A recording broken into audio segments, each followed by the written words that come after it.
بالحرف الواضح كده إنه المنطقة بتاعت كفية جنجي وحفرة نهاس مناطق تابع أو ضموها إداريا لجنوب دارفور في العهد بتاع الرئيس إبراهيم عبود. السؤال اللي بيطرح نفسه قبل أن يضموها كانت وين؟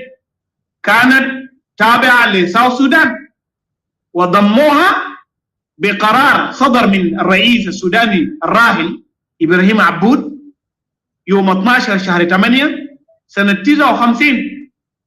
والبيان بيذكر تفاصيل دقيقة جدا. والبيان ده يا جماعة صدر سنة 2020 على خلفية بتاع التصريحات بتاع رئيس المجلس السيادي للانتقال السوداني الفريق أول عبد الفتاح البرهان، لما كان القوات المسلحة بيحتفل بالعيد بتاعه ال 55 في منطقة بتاع وادي سيدنا بالتاريخ يوم 24/8/2020. وصرح وقال إنه منطقة بتاعت كفية جنجي وحفرة نهاس دي مناطق تابعة للسودان، ولذلك الهيئة الشعبية لإقليم كفية جنجي أصدروا هذا البيان وأوضحوا هذه الحقائق، والبيان منشور في الجريدة المذكورة. إذن المناطق دي تبع إبراهيم عبود لجنوب دارفور سنة 59 بقرار رئاسي كويس.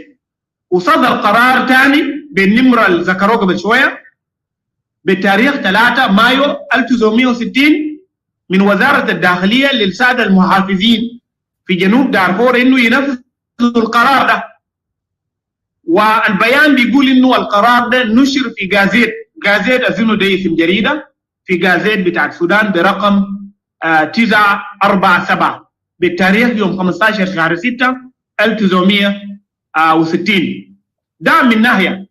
ثاني حاجة بيقول إنه المناطق دي جرى جوم لساوث السودان في زمن بتاع الرئيس السوداني الراحل برضه جعفر محمد نميري. وجعفر محمد نميري أصدر قرار كويس بتعديل الحدود الداخلية بين المحافظات. ده كلام لازم يعني يكون واضح شديد. قال وبموجب القرار الصدر من سيد نميري، السيد أبي الالير اللي كان رئيس بتاع حكومة جنوب السودان الإقليمية في ذلكم الوقت، وجه الحاكم بتاع إقليم بحر الغزال الدكتور لورنس والوول عليه رحمة الله بأنه ينفذ القرار الصادر من السيد جعفر نميري بتبعية المناطق دي لولاية غرب بحر الغزال الحالية. وبالدور والوول يعني وجه الحاكم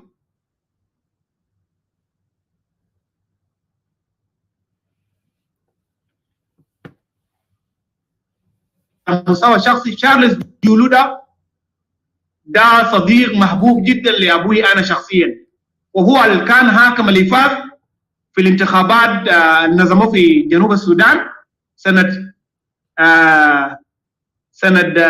97 ولا 98 بقيادة بتاعت كربينو في زمن داك في واو. إذا السيد وول وجه السيد تشارلز جولو إنه يستلم المنطقة من جنوب دارفور ويتبعوا طوال لمنطقة بتاعت غرب بحر الغزال كويس.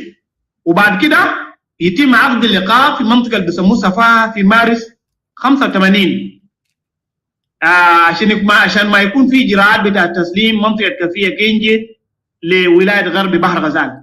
إذن هذه المنطقة يا جماعة منطقة تابعة لنا في ساوث السودان وتم احتلالها الآن من قبل السودان.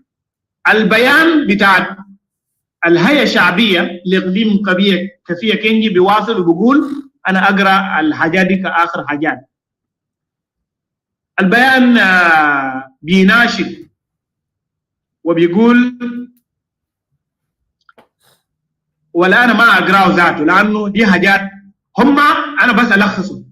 هم بيطالبوا المنظمات الدولية العاملة في المنطقة إنه يقدموا الدعم والمساندة ويساعدوا في رفع المعاناة على الأهالي الموجودين في المنطقة. ثاني حاجة بيطالبوا الحكومة إنه يكون في أمن واستقرار في المنطقة عشان ما الناس تستقر وتعمل، وبيطالبوا المنظمة بتاعت يونسكو في آخر فقرة من البيان، منظمة الأمم المتحدة للتربية والعلوم والثقافة اللي بيسموه يونسكو، هم بيطالبوا بالإسراع إلى حماية ما تبقى من الحياة البرية النادرة في المنطقة. وهم بيقولوا في البيان إنه الحياة البرية المتبقية في المنطقة بتمثل قدسية ومكان اجتماعي للقبائل الأصلية في المنطقة.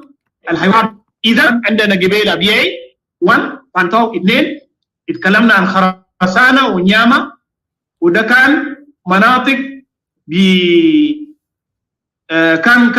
كان معسكر عسكري لبولينو متي زمن بتاع الحرب، والمناطق دي تابعة لولاية الوحدة كويس، محتلة من قبل السودان الآن. بعد كده جينا اتكلمنا يا جماعة عن المنطقتين دي، ووفقا للمعلومات اللي أنا عرضت لكم في شكل مقال والبيان صدر على خلفية الأحداث اللي حصل في زمن الفات. It is very clear إنه these areas are our own areas. لو خشينا شوية بتلقى منطقة بتاعت كيراديم في شمال بحر الغزال، يعني ننتقل كده من غرب بحر الغزال نمشي لشمال بحر الغزال، منطقة بتاعت دويل، في منطقة بتاعت كيراديم. المنطقة دي الآن محتلة من قبل السودان. المنطقة دي الاسم بتاعها، لكن في الاتفاقيات اللي حصل بين حكومة بتاعت جوبا وحكومة بتاعت السودان، هم جو كده باسم كده فضفاض جدا سموه مايل 14، وده غلط. المنطقة دي محتلة. المنطقة دي منطقة تابعة لدينكاموك نهاية دينكامالوال في منطقة شمال بحر الغزال، وهذه المنطقة تم احتلالها، وتم احتلالها بموافقة من حكومة السودان الجنوبي. لما كان في مفاوضات في أديس أبابا بين حكومة السودان الجنوبي وحكومة السودان، ولما جاء القضية يتكلم عن مسألة بتاع تقسيم الحدود بين الدولتين، المنطقة دي وقعت من المناطق اللي كان بيسموه demilitarized areas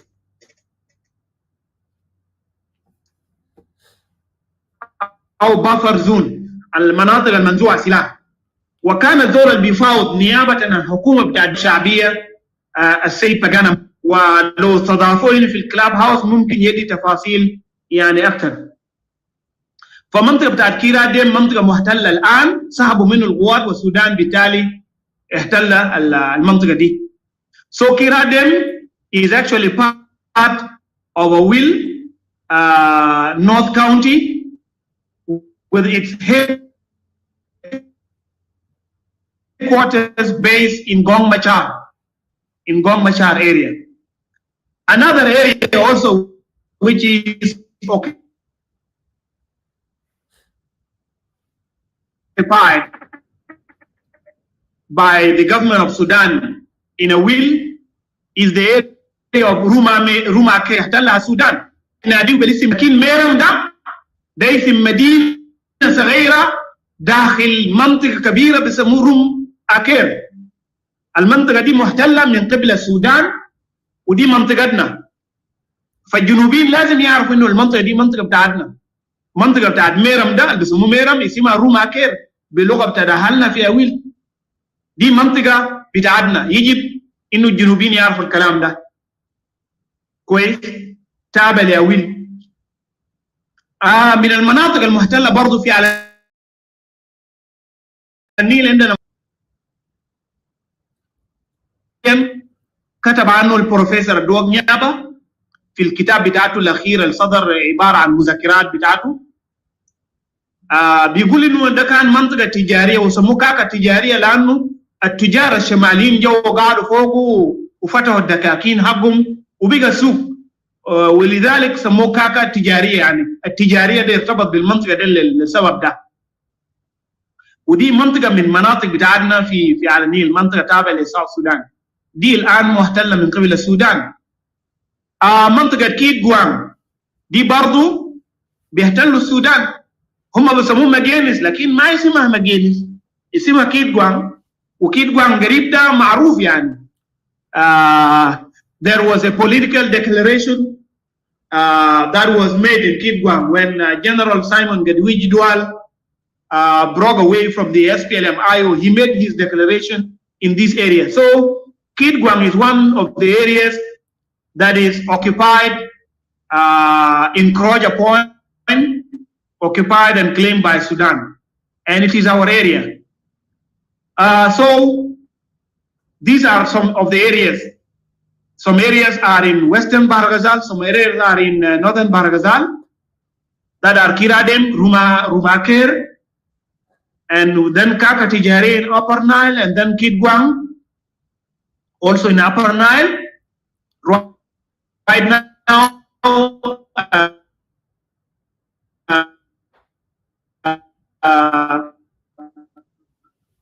the forces of Garwidwal and Johnson Olony are still there. Nile also.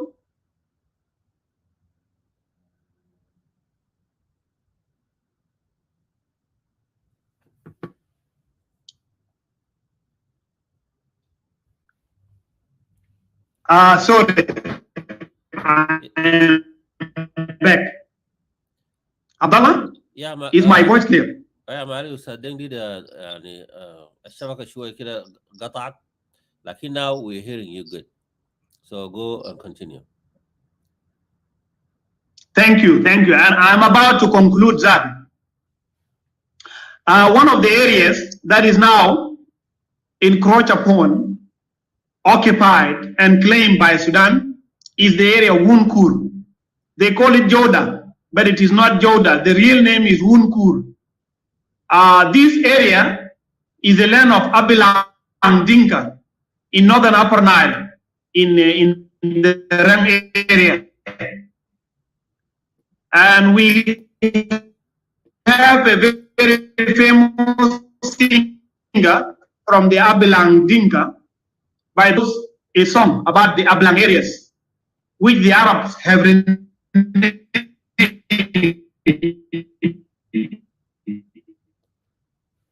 with their new name, the song.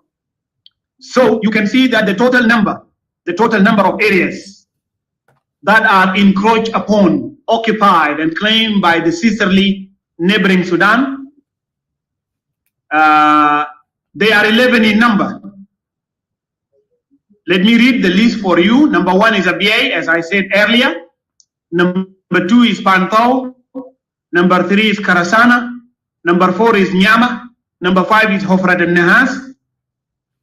Number 6 is Kafia Genje. Number 7 is Kiradem. They call it, it is now called Mile 14. Number 8 is Rumaker. Number 9 is Kakatijaria. Number 10 is Kitgwang. Number 11 is Wunkur, Joda. These are 11 areas which are now occupied by Sudan. And they are areas that belong to our country, South Sudan. So the number of areas occupied by Sudan are 11 in number.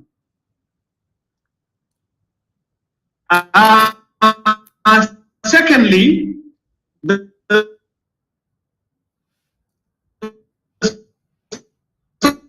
South Sudanese areas that are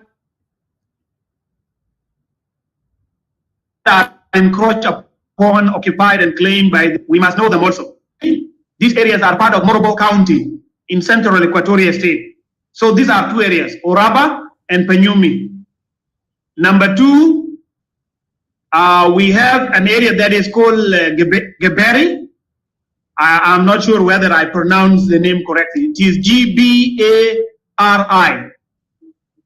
Maybe G is silent so that you can pronounce it.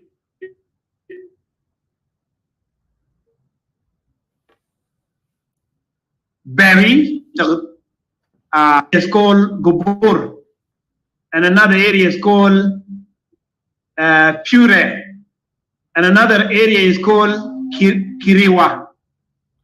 And these areas are part of Kajukaji County. Hello, in Central Equatoria State. Please, can you repeat them again? Hello, Abdullah? Yes, can you repeat them again from... okay, let me repeat them. I was saying that there are areas that are encroached upon and occupied and claimed. You need to pay attention to the language I'm using. I'm using 3 adjectives. Number 1, I said they are encroached upon. 2, they are occupied. 3, they are claimed by the Republic of Uganda. Number 1, Oraba, Panyumi. These 2 areas are part of Morobo County in Central Equatoria State. And they are now encroached upon, occupied, and claimed by the sisterly neighboring country, that is the Republic of Uganda. Number 2, you have Beri, Afuji, Abaya, Bomere, Gobor, Pure, Kirewa. These are part of Kajukaji County. Yes, Abdullah? Yes, I'm in there. Hello, Abdullah? Wasil. Am I clear? Yes, I'm in. Clear. Very good. Okay, thank you. I want to ensure that I'm heard. Okay, number 3, you have the area called Bira, and another area called Kenangorok, Bira, Kenangorok, and then you have Seretenya. These 3 areas are part of Eastern Equatoria State. Eastern Equatoria State. And specifically, they are part of Equato County in Eastern Equatoria State. I repeat them, they are Bira, Kenangorok, and then you have Seretenya. 3 areas. Number 4, you have Iligu, and you have Gomormo. I think I did not pronounce the name exactly. You have Iligo, and you have Gomormo, and you have Awino, Olwi, and you have Adudi. These are part of Magui County in Eastern Equatoria State. These are also occupied by the neighboring country, that is Uganda. Thirdly, the South Sudanese areas which are occupied by the neighboring Republic of Kenya include the following areas. You have number 1, Nadapal. Nadapal is currently occupied by Kenya.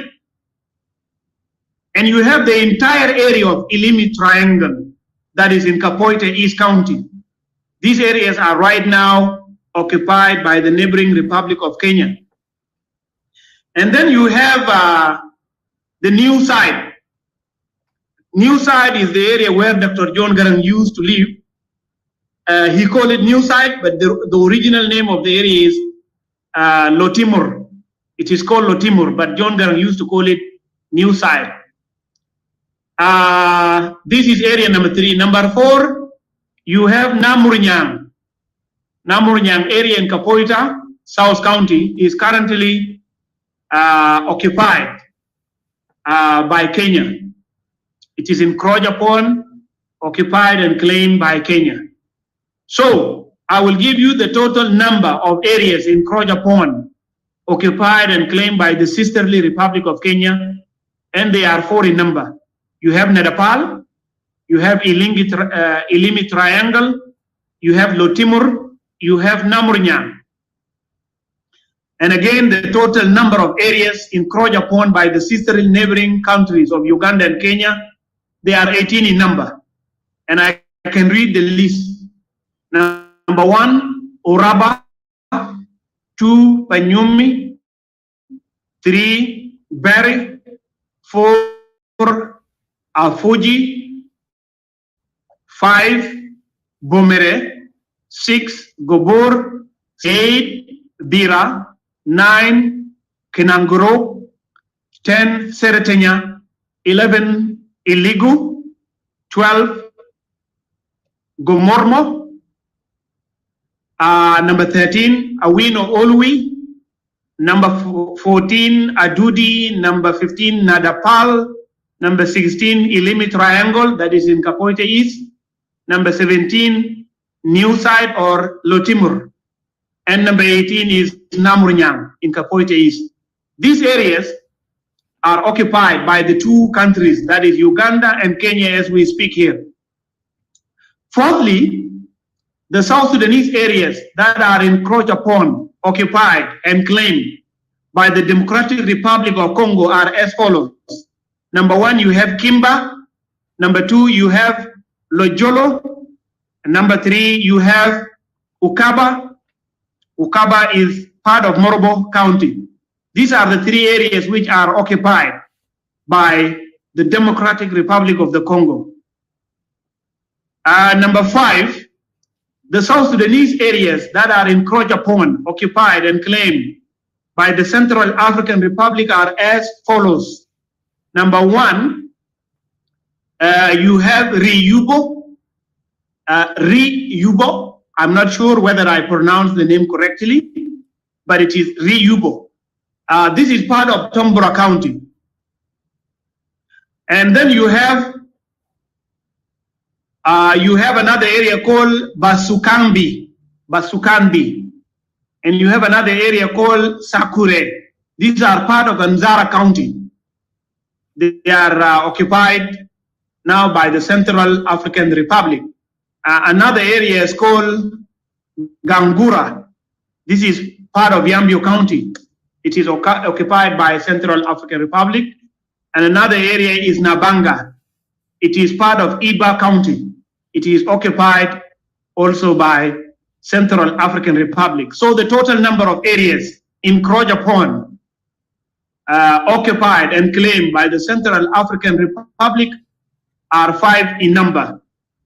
And if you would like to add the number of these areas, you will add 11 of Sudan plus 14 plus 4 plus 3 plus 4 plus 3, you will end up with 39, the total number of areas that are occupied by Kenya, Uganda, Central Republic of Africa, and Congo.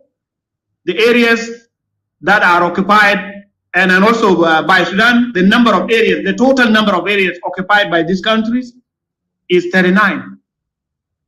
39. So the total number of the areas that are encroached upon, occupied, and claimed by the 3 sisterly neighboring countries, that are the Democratic Republic of the Congo, the Central African Republic, the Republic of Uganda, the Republic of Kenya, the Republic of South Sudan. This is the total number, 39 areas. I did not get any information about our eastern borders, whether there is encroachment, occupations, and claiming of any area from our eastern borders with Ethiopia. I did not get anything. So, ladies and gentlemen, this is the total number. As we speak here,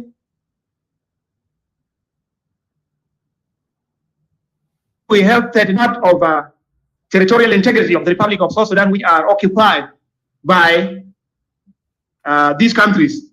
And the reason why they are occupied by these countries is the SPLM leaders' war. When we had our internal issues since 2013 until now, these areas were occupied. The occupation of Uganda to Nimuli started in 2005, and the areas like Kajukaji started since 2005. And maybe some of you have read the report about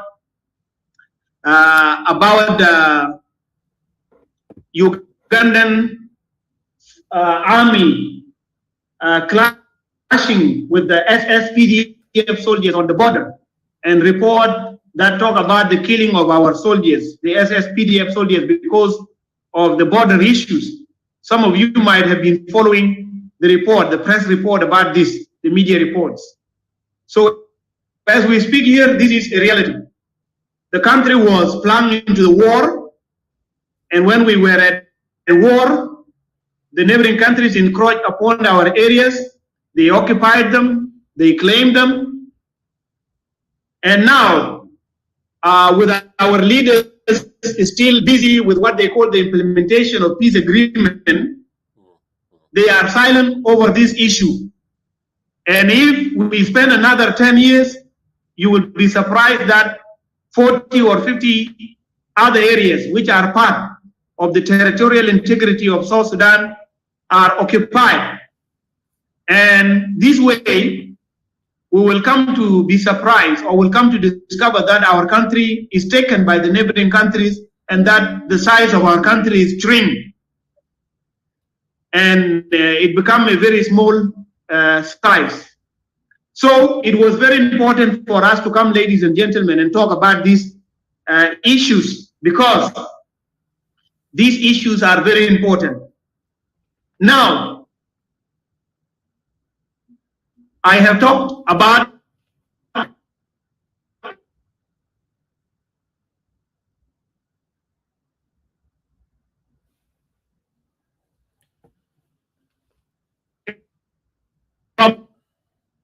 problem. And we said here, honestly, President Salva Kiir Mayardit is aware of this problem.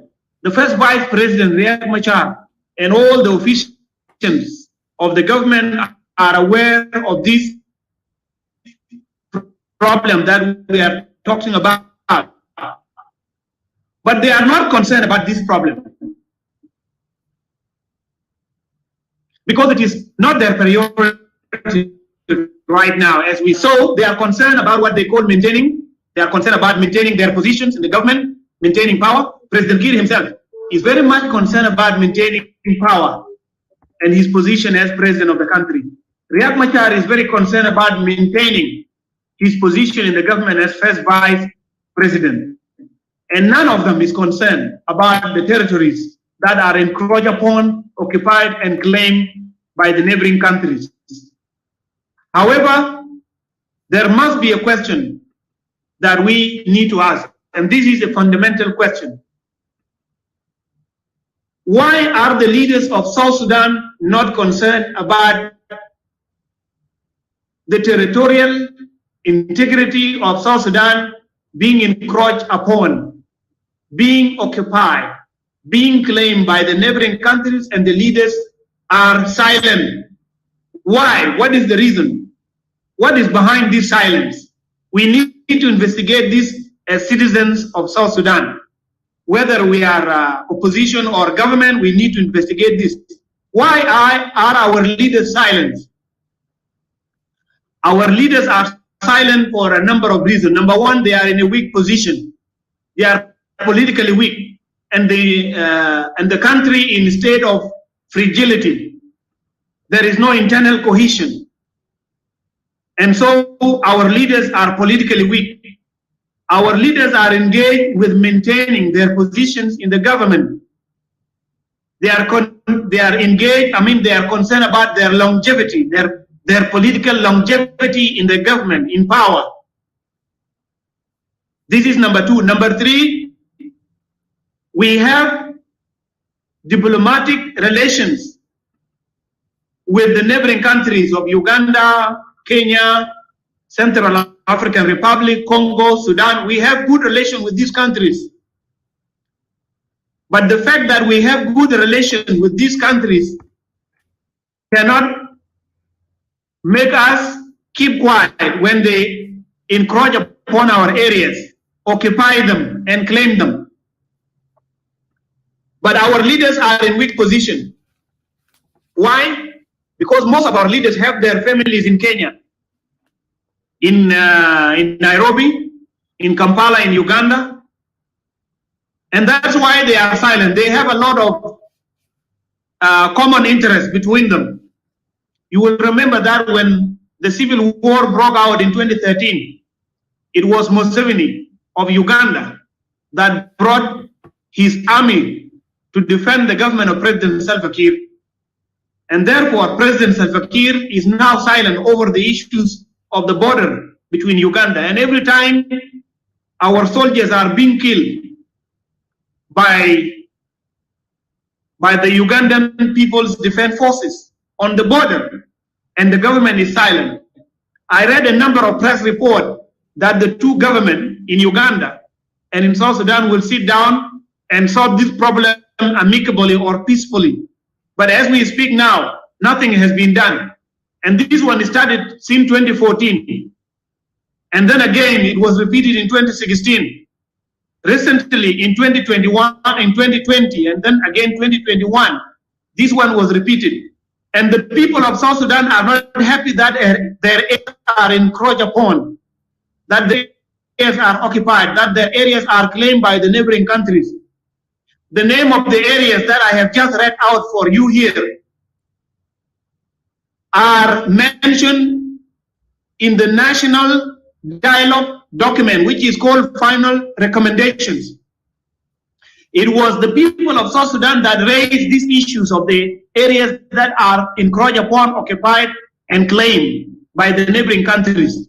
And so those who would like to make sure that what I'm saying here is something valid, that it is something objective, should go back and read the recommendation of the National Dialogue, which was concluded in November 2020.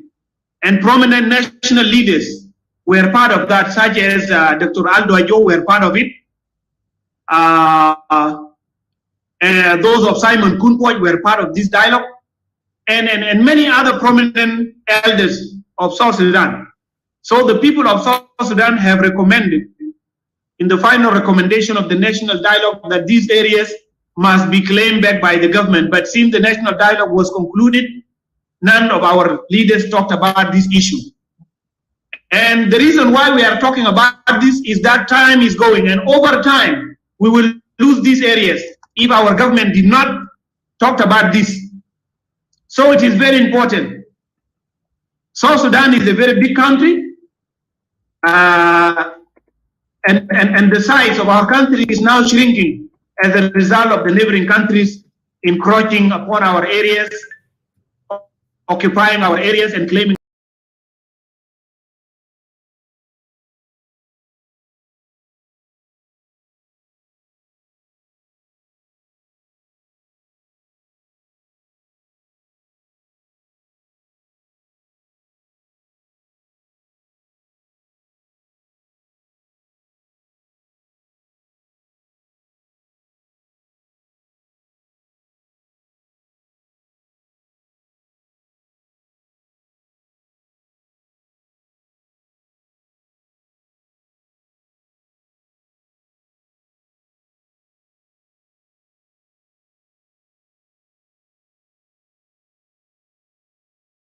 South Sudan. So we need a quick action now. They are silent because they have common interest between them and the leaders of these countries.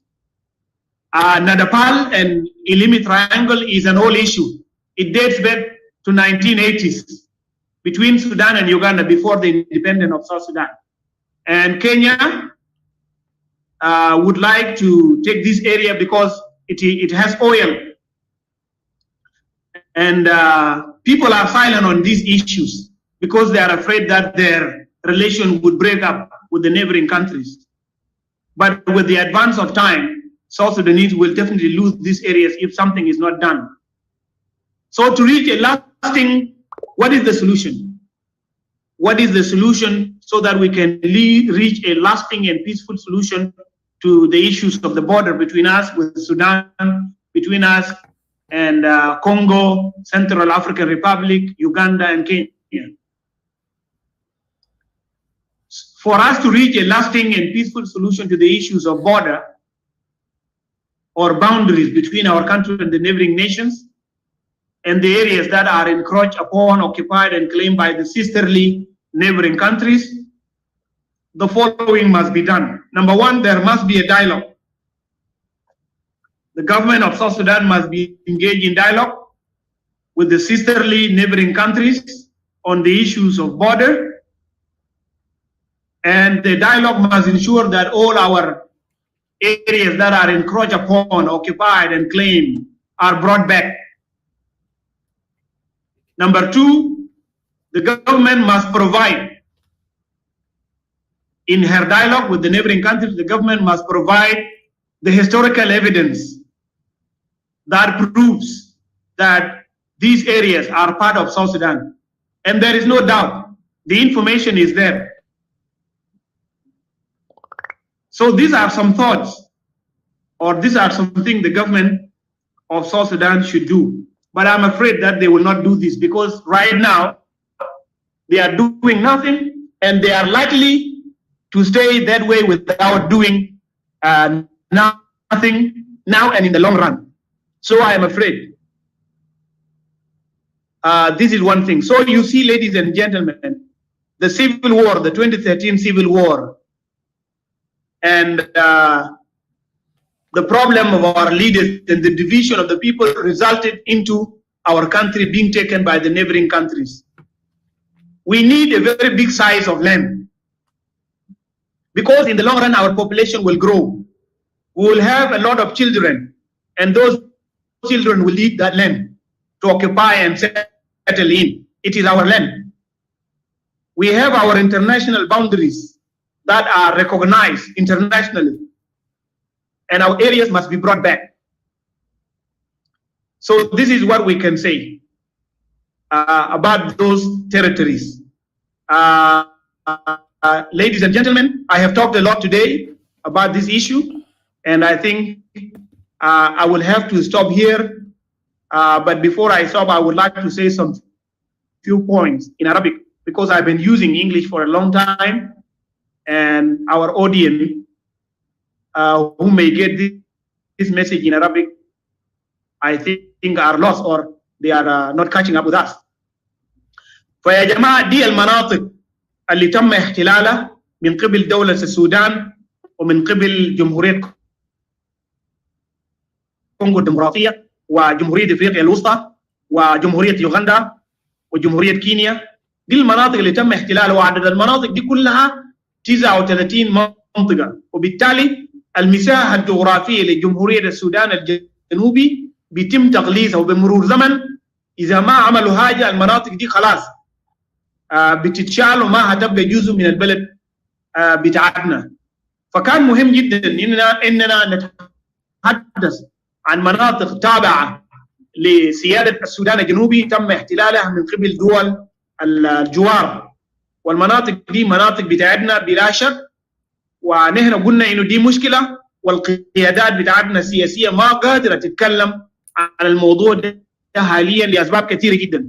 هم في موقف ضعف سياسي، لأنه هم بيودوا البلد لحرب كل مرة، ومشغولين بإنه يحافظوا على المواقع بتاعتهم في سلطة واستمراريتهم في سلطة. هم مشغولين بالقضايا دي، وبالتالي ما بيقدروا بيتكلموا عن القضايا بتاعت الحدود حاليا، والبلد بيتعرض لاحتلال والمساحة بتاعته بيتم تقليصه. كويس؟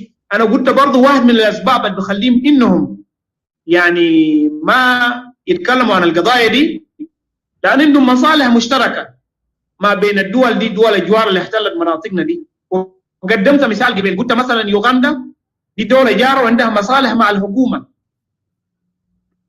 مصالح سياسية ومصالح اقتصادية. أولا في 2013 الحكومة بتاعت سلفا لما انشق ورياض مشهر طلع وبقى في حرب، يوغندا هي التي أتت بالجيش وحاربت جنبا إلى جنب مع الحكومة في جوبا، وبالتالي ده بخلي الفقير ما يتكلم مع السلطات الأوغندية فيما يتعلق بالمناطق دي. لكن ده ذاته بيكون تقصير في حق الشعب وفي حق الأجيال الجاية. فدي يعني واحد. ثاني حاجة، مسؤولين كثير في الحكومة عيالهم قاعدين في يوغندا، أسر قاعدة في يوغندا وفي كينيا، بالتالي ما بيقدروا يتكلموا عن القضايا دي. في ناس أسرهم قاعدين في الخرطوم في شمال، بالتالي ما بيقدروا يتكلموا عن القضايا دي.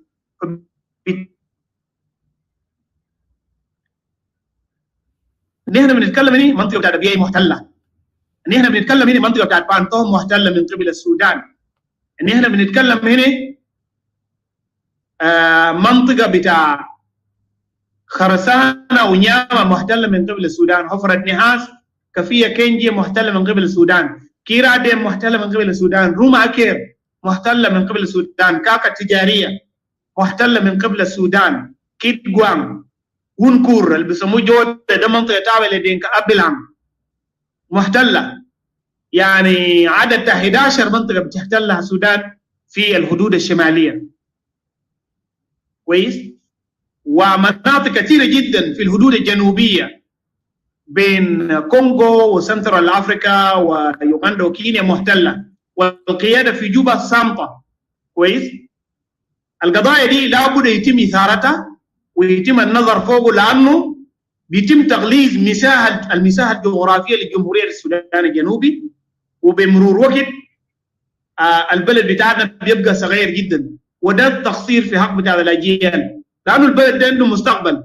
البلد ده الهروب هتجيف وهيجي استقرار وسلام وأمان. ناس الفقير زمن بتاعهم بينتهي وهيجي زمن بتاع الناس مسؤولين كويسين هيقدموا البلد كويس، والعدد بتاع السكان هيزيد لقدام، ولما العدد بتاع السكان يزيد نحن محتاجين لمساحة أرضية للسكن وللزراعة ولإنشاء بتاع مصانع ولأعمال كثيرة جدا.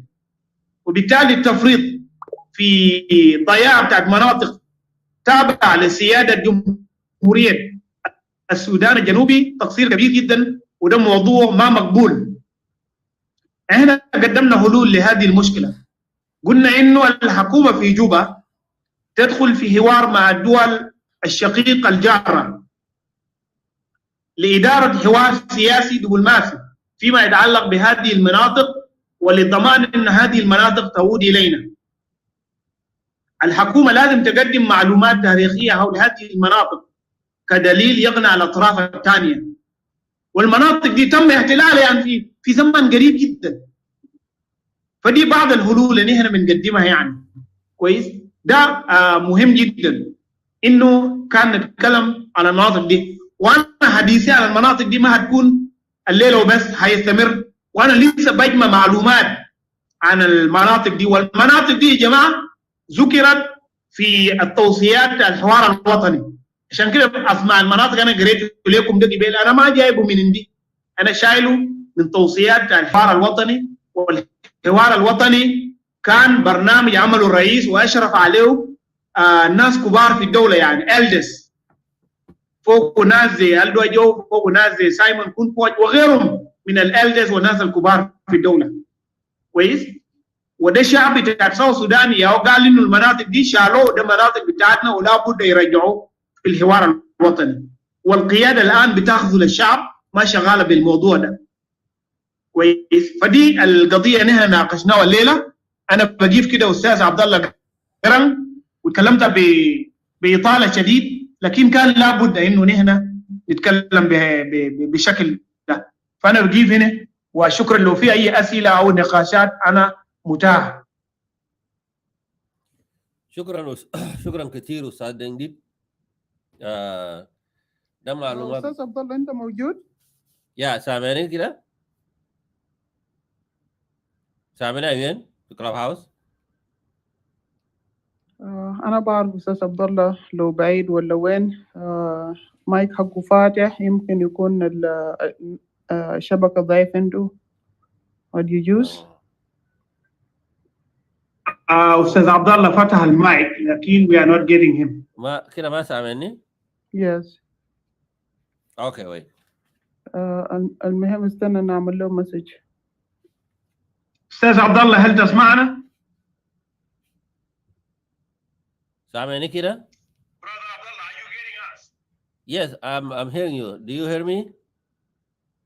We are not getting you. If you are getting us, okay, let me leave and come back. Okay.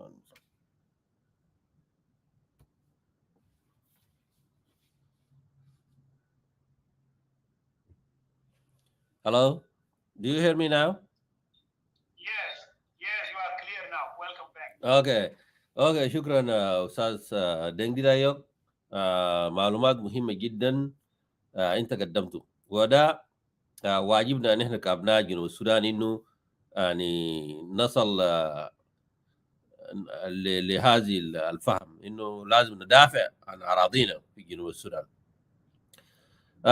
حتى أنا ما كنت أعرف إنه المناطق عدد المناطق المتنازع عليها بين مع الدول الجوار السودان، كونغو، افريقيا الوسطى، يوغندا وكينيا.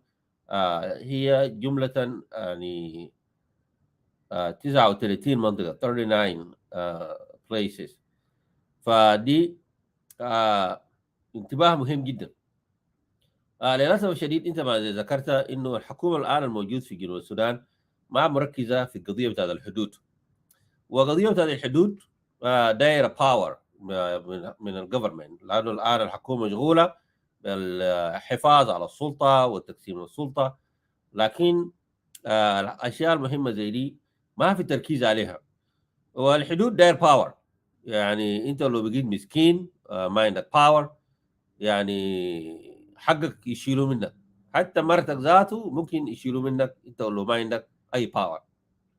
فشكرا كثير دينجد، يعني انت ذكرت معلومات مهمه جدا عن المناطق المتنازع عليها في جنوب السودان. يعني السودان يعني عندها براها 12 منطقه، يعني ده فقط بيننا نحن مع السودان. و اول مره اسمع مناطق بتاعت كونغو افريقيا الوسطى. شكرا كثير دينجي. ممكن نجيب من الناس اللي ممكن يشاركوا وعندهم اسئله. نجيب زول واحد من الفيسبوك، بعد ذاك ممكن نضيف لو في زول ده يتكلم في كلاب هاوس هناك يا ايوين، انت ممكن تديه فرصه كمان. فخليكم معي.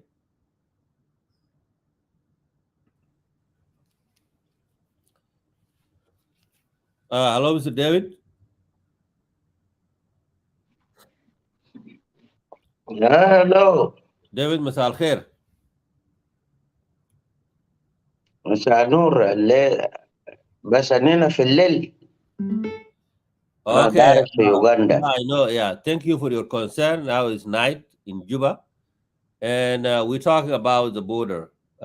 Do you have any question or any more information you want to share with us today? Go ahead, please. Oh, thank you. I will first greet the audience and Ustaz Dengit for the presentation. It is not bad for all of us to learn every day about our country. It is a great knowledge and it's a good history, and that is why we want to remain as a sovereign state. One thing, all of what he has narrated has ever been true. They are correct, in my view, because Okay. in everyone, You hearing Ustaz Dengi? Do you hearing him? Yes. Okay. Go ahead. Yes, I get him. Let him continue. Go ahead, Ustaz David. yeah. Now, Dengayok, I appreciate your participation and your presentation.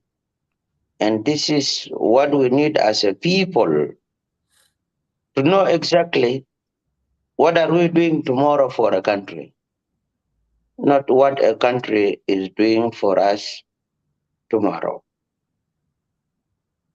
Now, the only challenge is that after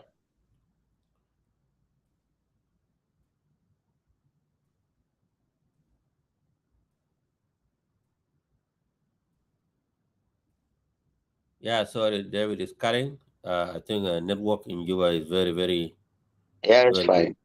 Okay, now you back. You back. I'm not Continue. in Joe Biden anymore. Okay. Go ahead. Now you're good. Okay. The challenge, the challenge is that we have, as a government, we have what we call the boundary commissions. These boundaries commissions, They are not drawn just by the sake of an area. They are drawn from 1956 when Sudan got independent. And these boundaries are ever there. And that is why in 1905, we said Abyei belonged to the South during the negotiation in Naivasha. I mean, in the CPA. And we said, let us draw the country from 1956, the boundaries of 1956. Any boundary. Of course, you have got one thing that Ustaz Dengayok did not mention. He didn't mention about the ethnicity, the geopolitical ethnicity of those people who lives in those boundaries. The geopolitical ethnicity of those who live in those boundaries. And we can remember very well, those who drawn our boundaries were the colonialists. And the colonialists did not put us into of who do we want to have and who do we don't want. For example, South Sudan, it is not South Sudan of today. It was the bigger Sudan. It was a bigger Sudan. And in Africa, in his historical narration, going back to the Genesis on how do people have to have a land, South Sudan was not a small garden, as late Dr. John used to say. It was a world. You have an ethnicities. For example, if you come to Uganda, there are for about 45, 46, or 42 tribes. But out of the 42 tribes, you'll get around 32 of them migrated from South Sudan. They come from South Sudan. If you go to Kenya, the Turkana and the rest, even the Luo in Kisumu, in a place called Nyarkach, they come from South Sudan. If you go to Ethiopia, you'll get the Anuak, you'll get the Nuer, you'll get the Jia, and they all come from South Sudan. What I don't know, and I'm sure of, because in 1989 to 1983, 1989 to 1989, I was stationed as a soldier in Moban. So when we went and talked to the people of Moban, they told us, they even claimed Kurmuk to be part of South Sudan. So what I want to say is that with the normal boundaries, there shall come a commission that will come one time and draw our own maps from 1956. And no an inch that should be left out. Leave alone the accusation that we are in good. Like now, I'm a diplomat. I'm in Kampala. But should I have to see any malpractice with my own people of Uganda, then I have to question them, why is this? So even they too, they don't even want to encroach into somebody's land. They have their own country. So what comes along with the movement of the people, they start settling from the start and coming into the other countries. And this is why David, we have what Mr. we David, call the East sorry, African Bloc. sorry to cut you. Yes, Sorry to cut you. Yeah, go ahead, you go ahead, mentioned go ahead. ethnicity, border, boundary of ethnicity. What we know is any countries, the border is political boundaries, and I think ethnicity is not a problem. So if you are in the border, okay, your side is belong to South Sudan in the maps. You are a South Sudanese, and if you are in the Kenya, the city that you are in it is belong to Kenya, even though you are one tribes or something like that. My Yes, question I to do you, agree with you. yes, Uh, my question to you, do you think go if we ahead, are going, go ahead. to draw maps between South Sudan and Uganda, you as a diplomat, according what you said, uh, um, bordering of 1956, do you think there's any problem who's gonna face us? Because now, like Dengdi Dayon mentioned, and even me, I see by my eyes, Uganda they took many kilometers from our land. Even the place now, if you go, if you coming to South Sudan, uh, the the river, the small river, they claim it now to be a boundaries, but our boundaries is after the river in Numuli. So, do you think we're gonna face any problem when we going to draw maps between us and Uganda? Well, you know, Abdallah, there is what you call geopolitics. This is what I said before.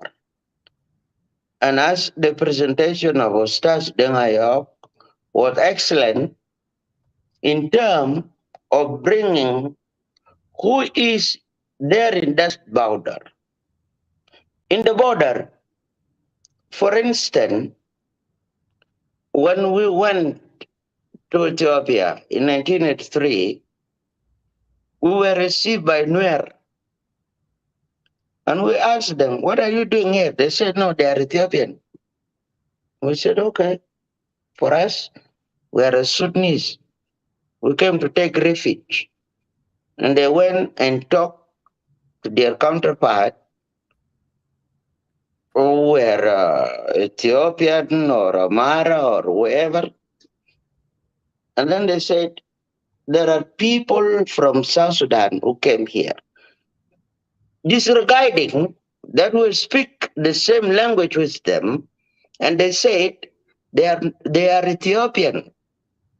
And we said, okay, fine. For us, we are near from South Sudan. And they said, okay, welcome. Now, why am I bringing this topic into?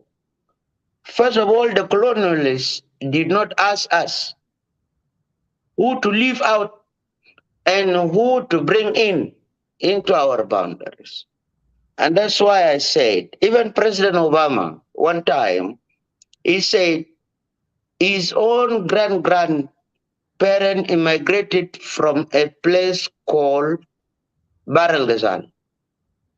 So, when you get these people at the border and they have their sisters, like for example, if you go to Kaya, you mentioned Uraba. If you go to Uraba in Uganda, the children move from Kaya to Uraba in the morning and they go and learn in the school. And they come in the evening as a South Sudanese, but they learn as a Ugandan during the day. So there are some more benefits that we need to add on in our boundaries rather than to claim the areas. We have to dialogue. And I like the word of Ustaz Dengayok.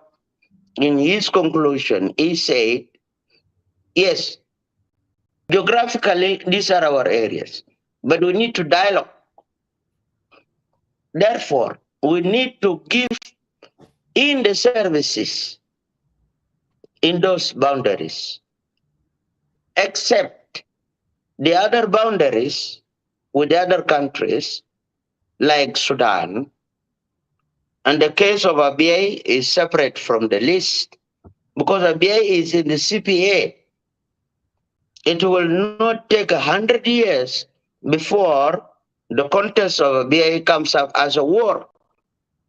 That one, everybody is aware of it because it will not take 100 years for a Nuba mountain not to be reclaimed by the SPLM. It will not take 100 years for the Eastern Sudan because those one, they are in the national agreement. Now, when we signed the peace agreement before, we had it in mind that we are going to have a problem with the boundaries. So the SPLM had to sign and enshrine into the CPA what we call the BA Boundary Commission, the ABC. We did not mean only ABA. We mean the other boundaries, and that commission was led by Dr. Lokabiong. And now, if it is not reinstated, the government in Juba must reinstate this boundary commission to look into the history and how do we have to live with our own neighbors. Okay. Now, when it comes into... Yeah, Mr. David, I'm warning you. Go ahead. Go ahead. Yeah, I'm warning you. Yes, you know, yeah, South Sudan is our land, all of us, and we have to be concerned about any 1 kilometers of the land. And I really appreciate your coming. I know it's night right now for your time. I appreciate for your coming, and I want you to take like 1 minute or 2 minutes, conclude, and then I'm gonna give mic to Ustad Dengidayok. He also in Africa somewhere to get to make a comment in your words. Thank you. Go ahead. Yeah. Thank you, Abdullah. And I appreciate and accept that I should come into this a live discussion for myself. I do believe that one time we shall find a concrete solution to most of our problems in the country. That is one. Two, our neighbors, they are our brothers. They are our sisters. They speak similar, all the same languages. The language that is spoken in Izo, in Central Africa, is Zande. The language that is spoken in Itang or in Panido is Nuer or Anuak. The language that is spoken in Kiri or in Uraba is Kakwa. Therefore, we have a contest that whoever lives along the other border belong to us too. We are not claiming the land, we are claiming the people. They are our people. They moved from us. And what brought them to those countries that they are belonging today is the leftover wars of the colonial and the oppression.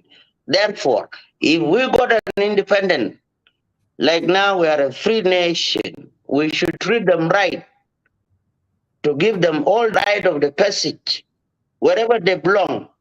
We don't mind about whoever belong into the other country, but we mind about the nation that belong into that country, whether they remember us or not. Thank you. Thank you, David. So Dengdayok, do you have any question before he leaves the studio? Do you want him to stay or he can go?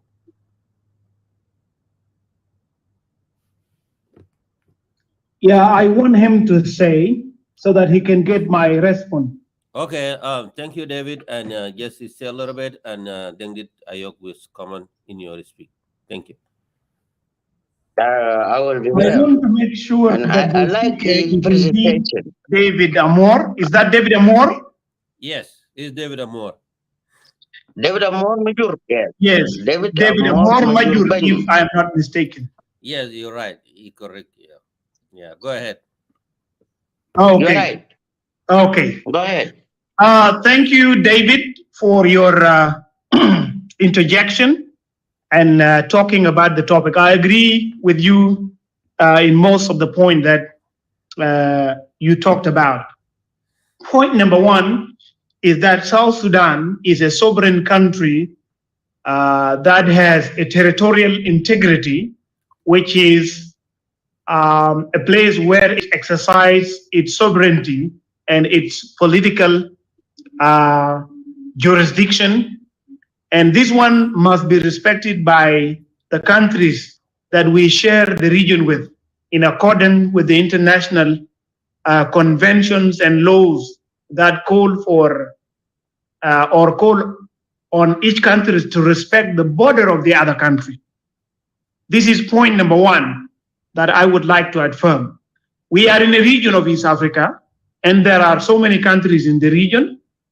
What I have just talked about is the fact that there are countries, the neighboring countries that are around us, that these countries have encroached and that they have occupied and that they have claimed some areas that are actually within our territorial integrity. And this one is not acceptable, whether by merit or by politics or by diplomacy or by logic or by whatever, because you have to respect the territorial integrity of your neighbor, okay? And it is good that you have actually recognized that there are in fact areas which are encroached upon and occupied by the neighboring countries and claim as their the border between South Sudan and Uganda until 2010. And I'm saying something based on my personal experience because I used to travel from Juba by land to Kampala.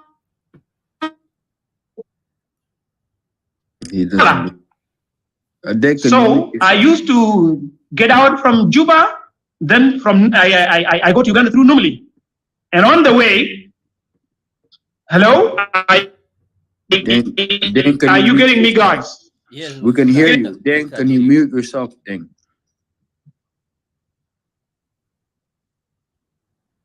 No, I cannot mute myself because I'm speaking. No. Who is that talking? Apologies. He mean Abdullah. Sorry. No, somebody else is talking. This guy. No. Sorry, Dan. Abdullah, I'm confused. What is really happening? Yeah, go ahead. Go ahead. You are good. We're hearing you. Okay. Yeah. Okay, thank you. Yeah, I was saying that the border between South Sudan and Uganda until very recently, until 2010, the border between Uganda and South Sudan was a small area called Atiak.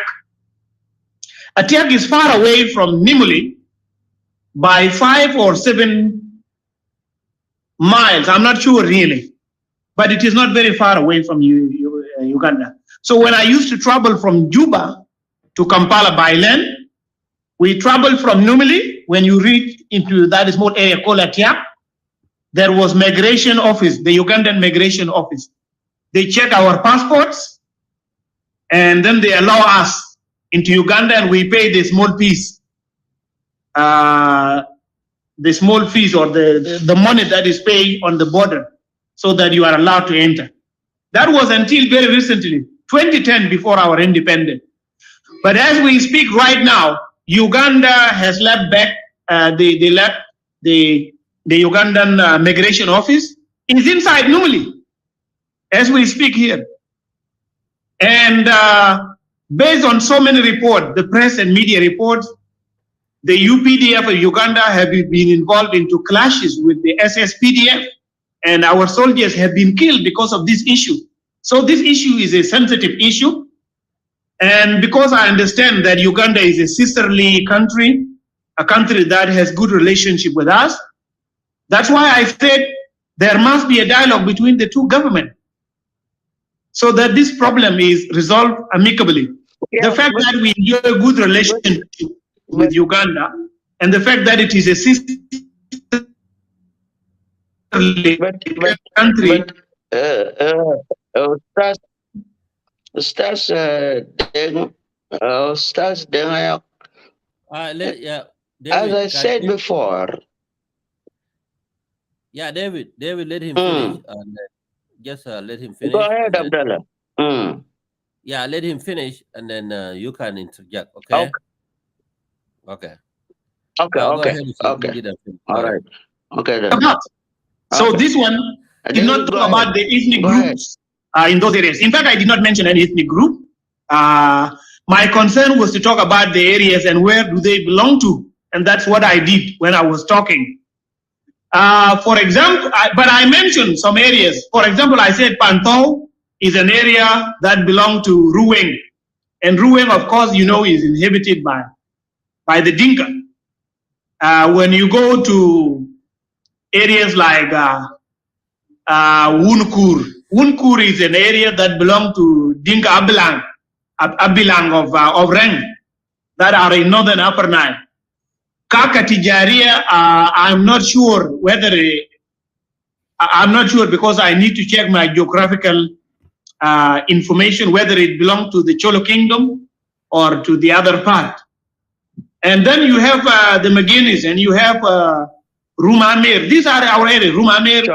By the way, the Vice President Hussein Abdul-Bagi come from the area of Rumamir, which the Jalaba now call the Jalaba of Sudan. They call it now Meram. That is the area of Hussein Abdul-Bagi. The late Sultan Abdul-Bagi Yakon come from that area, and it is his area. So these areas are known. When you go to area like Kafia Genje and Hofrat Nihas, the ethnic groups that live in those areas, you have the Yulu tribe. They are there. You have other people like Chad. The Chad tribes are there, and you have the other areas such as Forge. These people are there in that area because they are the one in that area. So this is with regard to ethnicity. But my concern was not to mention the ethnic group. My concern was to mention the areas and make it very clear to our people that these areas are our areas and they need to be brought back. And I emphasize that our country is now shrinking because the neighboring countries have exploited the chance when our country was at war, and even until now, the country is not yet stable. We are at war and fighting with ourselves, fighting within. So that one became a favorable chance for them to encroach upon our areas, occupy, and then claim them. That was very nice. Regarding the issue of geopolitics, I think he's right on that issue. But he did not elaborate more on the issue of geopolitics. Maybe because he has some reservation as a diplomat, he does not want to say something that may be felt by the Ugandan or others as offensive or something that may be not nice if the authorities in Juba hear them.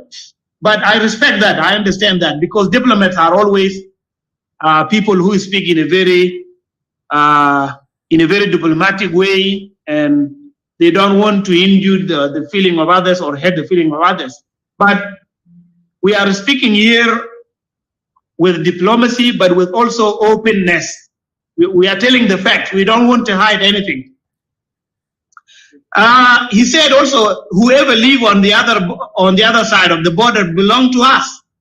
And he mentioned examples like Nuer in Ethiopia, in Gambela, the Anuak also in Gambela. And he mentioned the example of the Azandi in Congo or in Central African Republic. That is right, by the way. South Sudan has people that are our people in other countries, but we are separated by what? By the borders.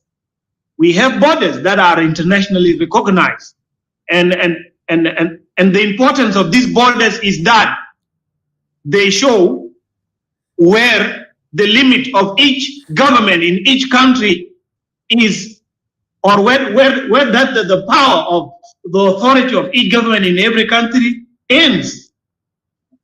Because if governments are ruling the countries without respecting the border of each other, then this will bring problems and quarreling. And this is what I'm saying, that the neighboring countries should not encroach and occupy and claim our areas.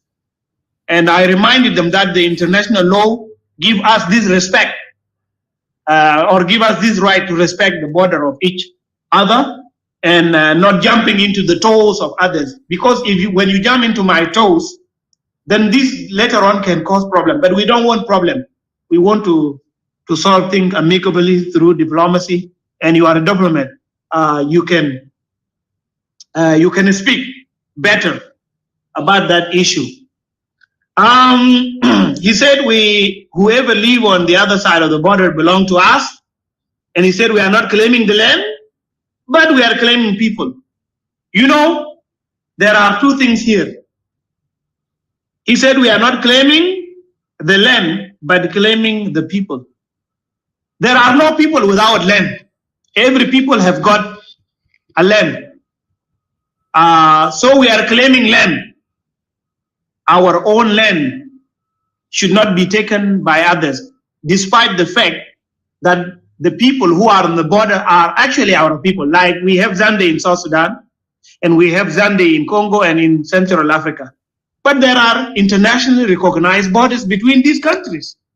And so no one should be allowed to encroach or cross the border into the land that is under the political jurisdiction of another country. Okay, this is what I am saying. And saying this does not mean that we are rejecting those people. No, we are not rejecting them. They are our people. But the issue is political. It is an issue of a political nature rather than being an issue of social nature.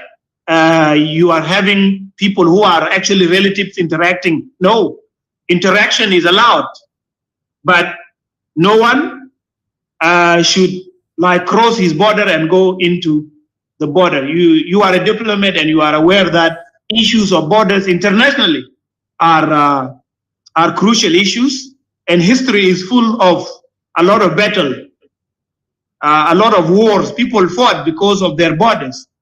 John Garang was quoted as saying in Dinka that that you can lose everything in this world and you can get it back. But if you lose your land, you will not get it back, right? This is the same principle that we are using here. So we are not against any of the neighboring countries. They are our brothers and they are our sisters, and we have a sisterly relation between us and them, and we very much appreciate those relations. But the fact that we have this relation does not give them a right to.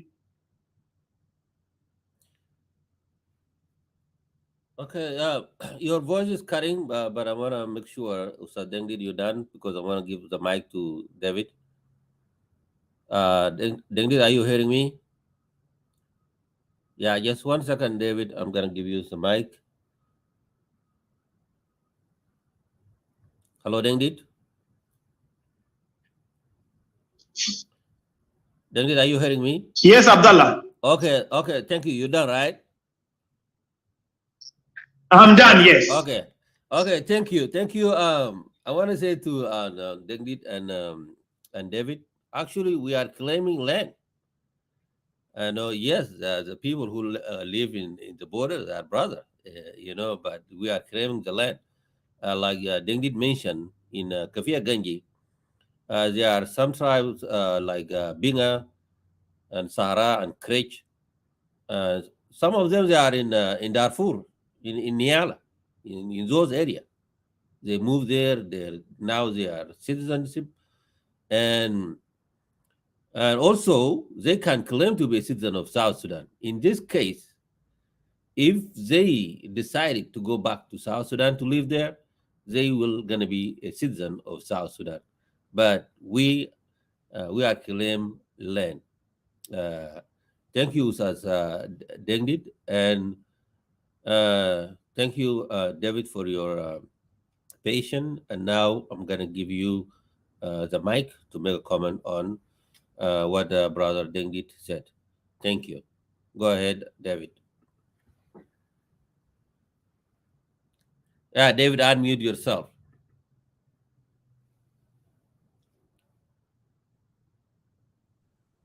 There is no David Okay, over here. Brother Abdullah. Abango and Madib.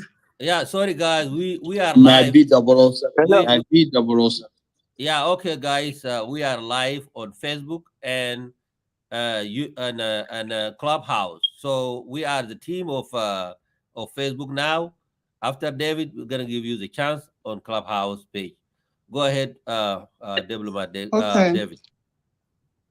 I will greet some of my followers who has been listening to the issues concerning our country in a Clubhouse.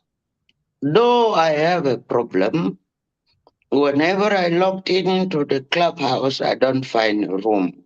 But it's fine. Next time, I will learn from you and I will get all of you throughout. In Thank our you. lifetime, we must have to invest our own energy on how best we can leave the country to our next generation. So, I do agree with Stas Dengayok and you, the presenter, as a host. You brought in a nice topic, and the new listeners and the contributors that this is what we need to draw. Everybody must have a boundary. There is a boundary in everything. And that is why we decided to have our own country beside Sudan. Now, when we come into how do we go to resolve the issue? The issue will be resolved.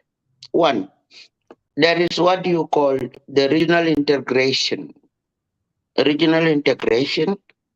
the East African, which is coming in. Now, regional integration of the East African, if you ask the people in Numli in the evening, they both speak the same language. And both of them have the common heritage, as I said before. What we need, the regional integration of the East Africa, for example, will bring us the prosperity.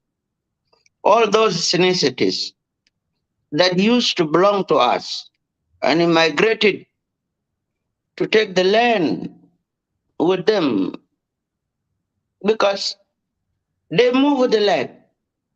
And this is much more point to Ustaz, the journalist, Dengayok. Me, I'm a journalist by profession. Dengayok knows me. I used to work for Sudan Radio Service in the early 90s to 2000. And I used to work for some media outlets in the region in any way. But these people did not just left. They moved with the land. And therefore, we need to address that based on the Google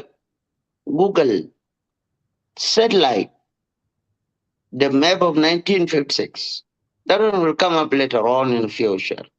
Because for us in South Sudan, as many of you have been talking, oh, we are moving on, they are protecting their position to remain in power. They don't mind about this. Yes, of course. Now, and that is my first question before. For me, I just talk what comes into my mind simply because I know at the end of the day, I must be responsible to what I say.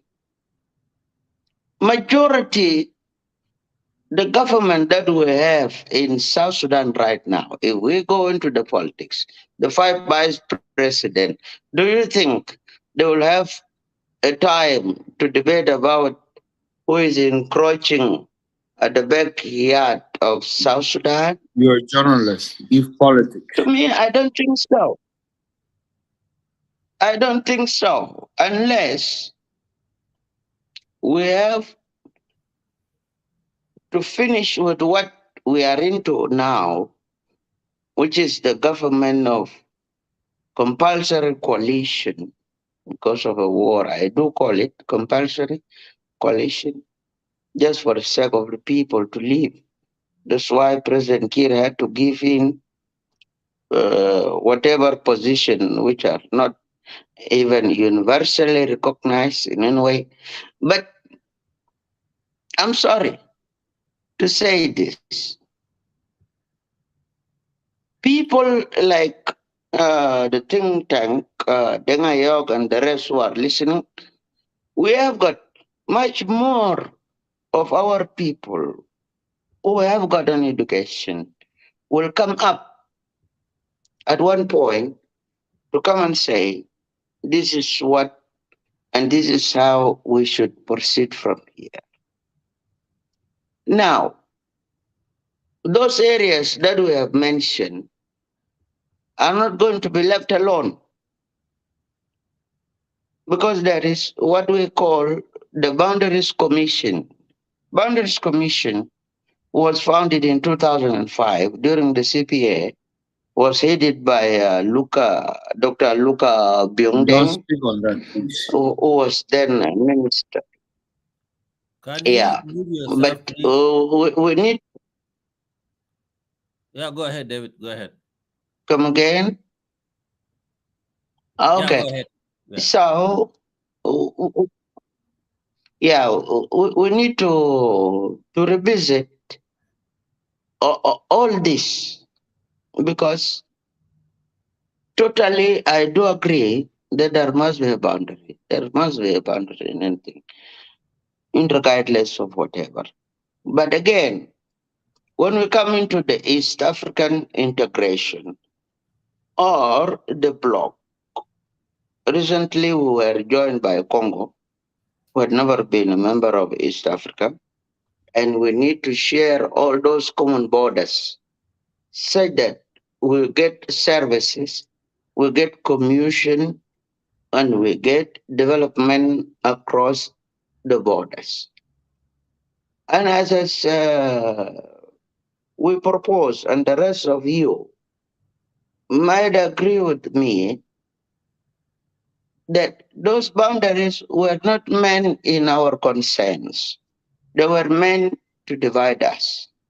What if you get people from a Tiak today who comes and sleep in normally and go and do their daily work in a Tiak in the morning, and they speak the same language, and they are the people of Langi or Dacholi or whoever, or the Madis and the rest, then we are much more safer than we block them off because they will speak in our language. They look like us, and we live with them. So the total of our boundary will be done as to my agreement that a nation has got an integrity to have a boundary, but not with the people. People are the boundaries. Thank you. Abdullah, and you can give the rest the floor. I'll be listening. Thank you. And Thank you. I thank you very much. Thank you, David, for your concern, and thank you again for Now sharing with us. I'm forgetting one thing. I'm Abdullah, forgetting one thing. I'm forgetting one thing. Abdullah. Abdullah. I'm forgetting one thing. Yeah, just 1 second. Then yeah, I'm forgetting one thing. The issue, yes, the issue of those areas that were in the peace agreement, like the issue of ABA, the issue of mile 14, Kafia Kingi, they are not an issue to do with the dual citizenship. These are the issues that the government of South Sudan must have to take an accurate care for it from tomorrow onward. Because those people, they have already drawn their own line. And what Don't we speak on need that, please. is to implement what we want from them to abstain from. Unlike the issue of the BA, a dialogue will have to come in, of course, and a referendum has to be carried out in a similar way, like what happened in South Sudan, because we have already known what do the Messiria have to do in a BA. It is there, even if we go for a code of arbitration in here, we have already documented our part in the South during the CPA that what our brothers in the North want is the passage of their animals. They have nothing to do with the land. Thank you. They are Thank not you. members of that land. Thank And you. therefore, if it is a passage to come and graze, they will be told to come and graze seasonally. And this is what we have documented, and they have to do it. Coming to Kafia Kenji, and I have learned it from the presenter journalist, Dengayok, Kenji. Some call it Kingi, some call it Kengi, some call it, but it is Kenji. Okay, with JI. Yeah, Now, like that part of a country must Kenji. This Kenji is not even part from will. And the most good part of it, if they are neglected, in the future later on, we regret that we have neglected our own people. Therefore, I would rather have to advocate for what he said, that so many NGOs, the non-governmental organization, so many activists have to visit the place in order to show the solidarity and live with the people in order for them to understand that indeed they do belong to South Sudan. Thank you. Thank you so much. And now I'm going back to Sister Ayuen on the clubhouse, so you can organize who is next. And thank you very much. Thank you, David. That was David from our embassy in Kampala. Thank you so much for sharing with us. Thank you. Abdullah. Yes. Thank you. I have a few comments to make on what David said. Okay, go ahead. Thank you. There is an echo. Please, I want you to fix that. Okay, let me mute myself. What I want to say is this. I think David Amor Majur is going contrary to what I have been saying in a tactful manner, tactful and great manner. And I am in complete disagreement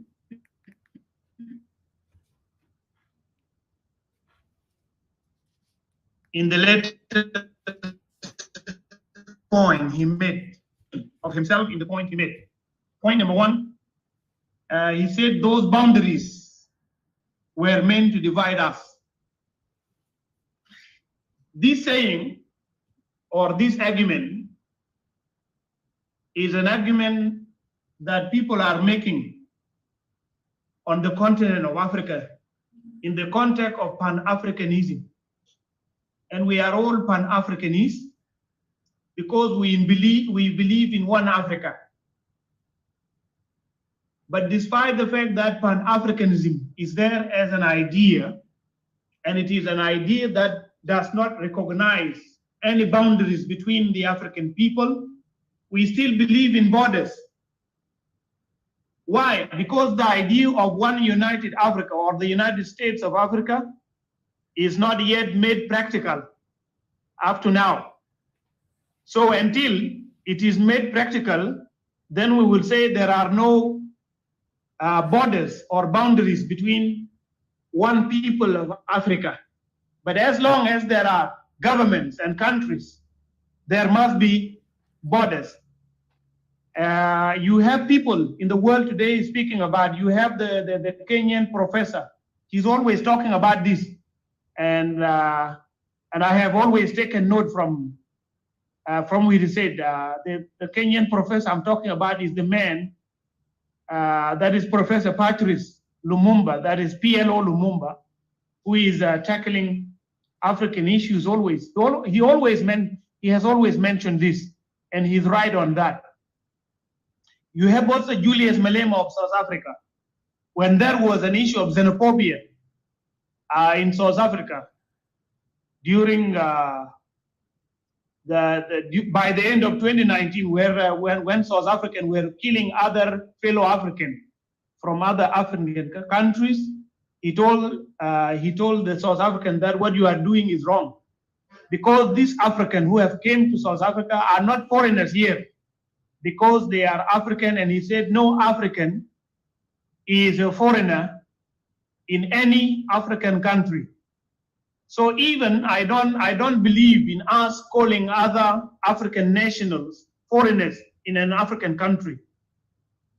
So I believe in the values and in the concept of Pan-Africanism. But Pan-Africanism as a concept is not yet has not yet become practical, or it is not yet implemented until the time when the United States of Africa is made. Then we will come to say, okay, there are no borders now.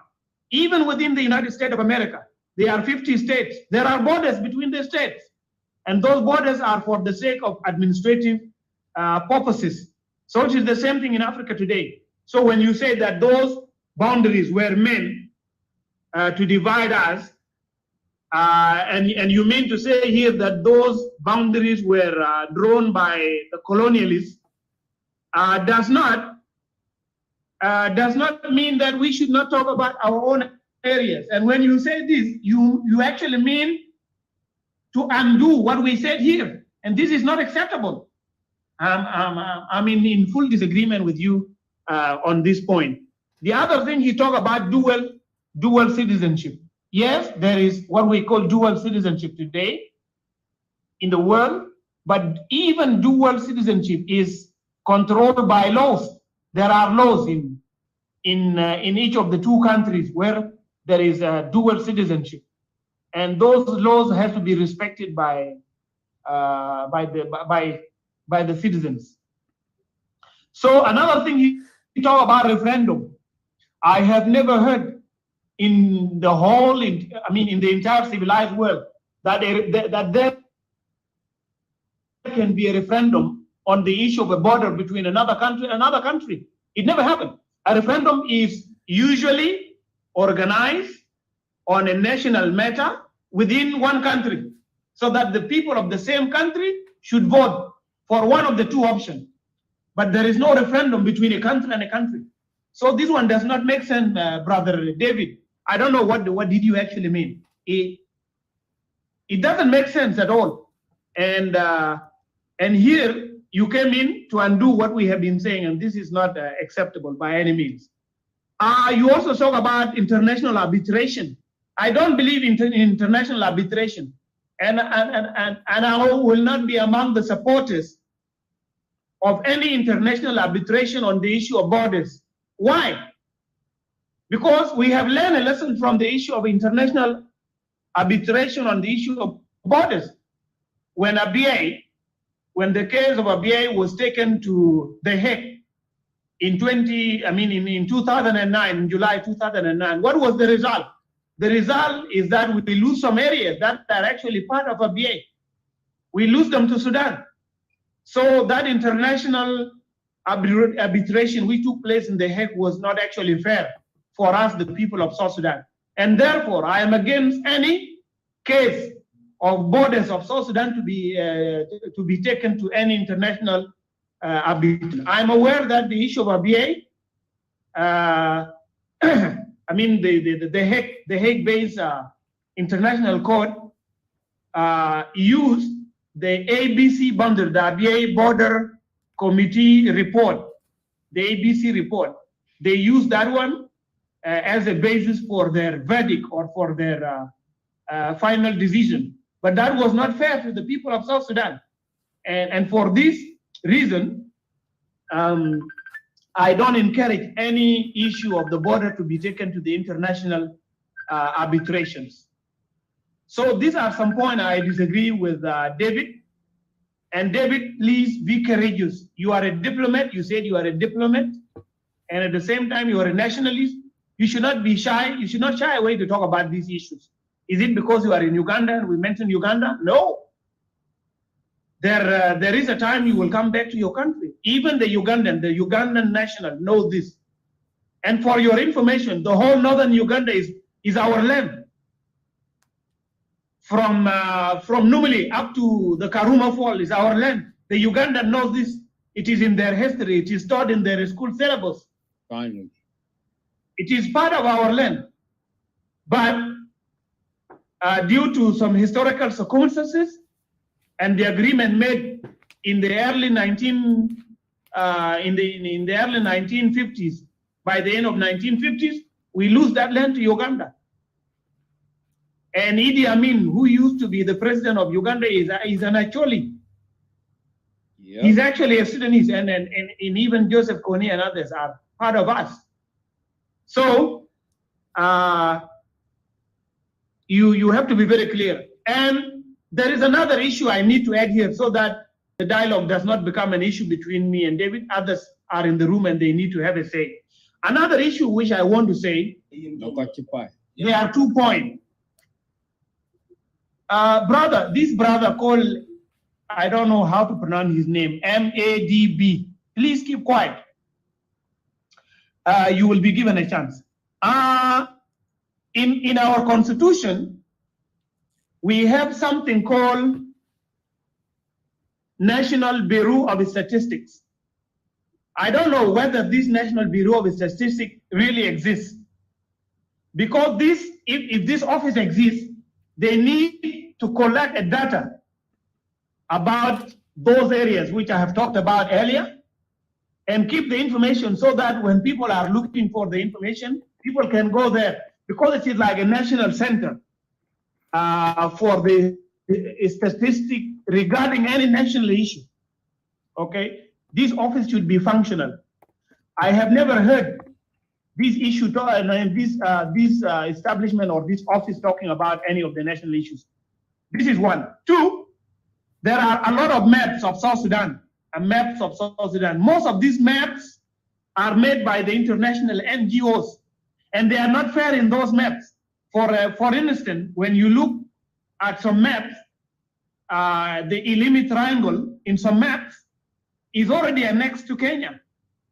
It is annexed to Kenya, and this is not acceptable. And it is not even the responsibility of the international NGOs that are operating within South Sudan to draw maps for South Sudanese, because most of those maps are full of a lot of mistakes. Some areas have been annexed to Sudan, some areas have been annexed to Kenya. This is not acceptable. So I would like to urge all South Sudanese that any South Sudan map that is drawn by any international NGO should not be taken as something that is valid. The government of the Republic of South Sudan drew a map in 2012, and that map is the true map of South Sudan because it includes all these areas that I have just mentioned, the areas I mentioned earlier. And so there is a lot of hawk and croak in the maps that are drawn by the international NGOs operating in South Sudan, and therefore they should be stopped. The government of South Sudan should even ask them to stop drawing those maps because they know nothing about our areas. We South Sudanese, we are aware of our own areas, and we are the one to be in charge of drawing our own maps. A lot of maps are on Google, but they are all false maps. I will stop here, Brother Abdullah, and you can give chance to those who are here in Clubhouse. I see Brother Abango and others who may ask for chances to have a say on this national issue. Thank you. Okay, thank you. And now, you can go ahead. Thank you so much. Abdullah, back to you, please. Okay, thank you. Thank you, Sir Dengit. David, he is listening, but he is not here on Facebook. Thank you very much for your concern.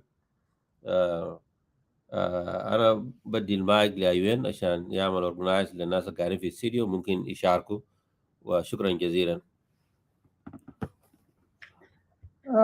لا شكرا أستاذ عبد الله Mr. Chairman Dengit. أنا نزلت أستاذ ماد بي because كان بيعمل interruption كتير وبالتالي هو ذاته كتب لي في المسج في الباك شانل قاعد يقول لي قال أستاذ Dengit is instigating war. I don't know how but فأنا هدي الفرصة لأخونا بانجو. Yeah, thank you so much. And I was so happy when I was listening to some of the perspectives shared by brothers, Dengit Ayok and my colleague David Amor from Southern Sudan Embassy in Kampala. I've greeted you all, and thank God that these topics have been brought to light so that each one of us would share his idea about it. Let me go back and I started from Will, and then I will go to Raja. I will come back all the way to this.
Sister Awien?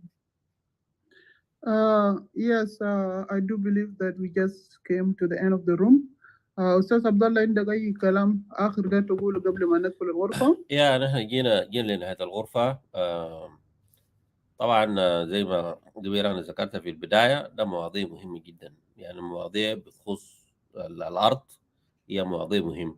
في conclusion الناس اللي جو قبل شوية، نحن بنتكلم عن مناطق النزاع في الحدود بتاع دولة جنوب السودان، لأنه حتى الآن لم يتم ترسيم حدود دولة جنوب السودان.